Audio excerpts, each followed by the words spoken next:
నమస్తే, welcome to SR6 news.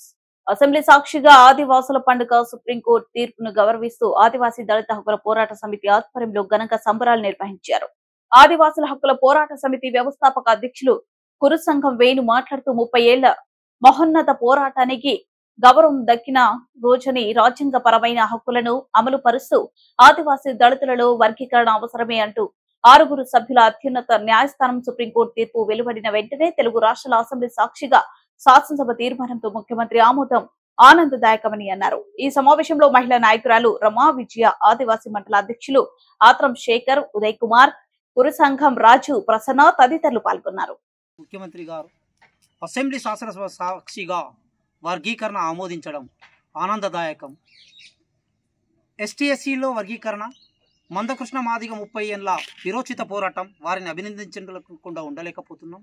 వారిని అభినందిస్తూనే ఆదివాసీల ఆకలి అర్పుల్ని కూడా సుప్రీంకోర్టు ఇవాళ గౌరవించింది.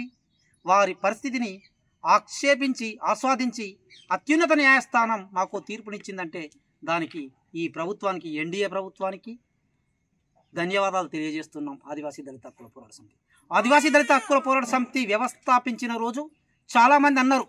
చాలామంది ఏమన్నారంటే, మరి వర్గీకరణకు మీరు మద్దతు అయితే వ్యక్తిగతంగా కొన్ని సామాజిక వర్గాలకు దూరం అవుతుందంటే మేము అనడం జరిగింది. వర్గీకరణ మా ఊపిరి, మా శ్వాస, మా ఆశయం. ఎందుకంటే 59 కులాలు SCలో ఉన్నాయి, STలో 33 తెగలు ఉన్నాయి. ఇవాళ భారత రాజ్యాంగంలో రాసిన ప్రకారంగా ఏముంది అంటే, ఒక కులాన్ని వేరొక కులంలో కలపాలంటే రాష్ట్రపతి ఆమోదించాలి, పార్లమెంట్ ఆమోదించాలి. మరి పార్లమెంట్ ఆమోదించినట్లయితేనే రాష్ట్రపతి ఆమోదించాలి. మరి 1976లో 3 కులాలని ఉమ్మడి ఆంధ్రప్రదేశ్ ఉన్నప్పుడు 3 కులాలని కలపడం జరిగింది.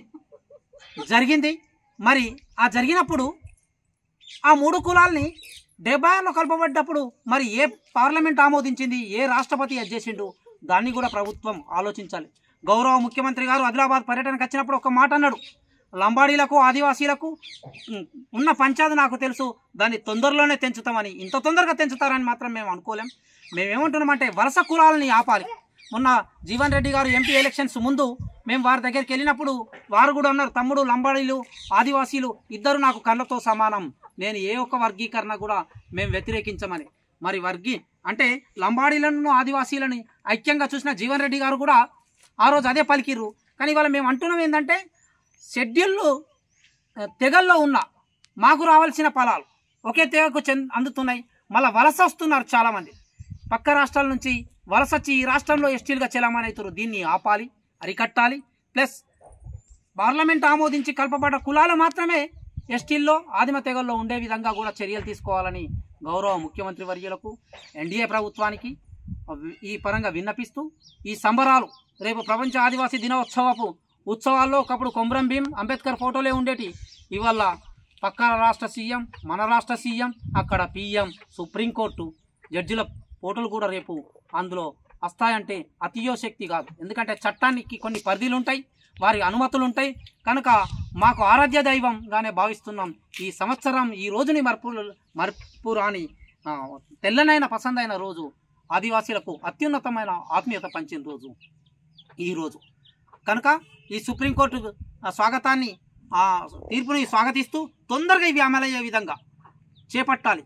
గతంలో జిల్లా ఏర్పడ్డప్పుడు ST/SCలు విజిలెన్స్ కమిటీకి వెళ్ళినప్పుడు జీవన్ రెడ్డి గారు ఒక అమూల్యమైన మాట అన్నాడు, నాకు ఇవ్వడానికి ఉపతెగలకు అందాల్సిందే, ఉపకులాలకు అందాల్సిందని.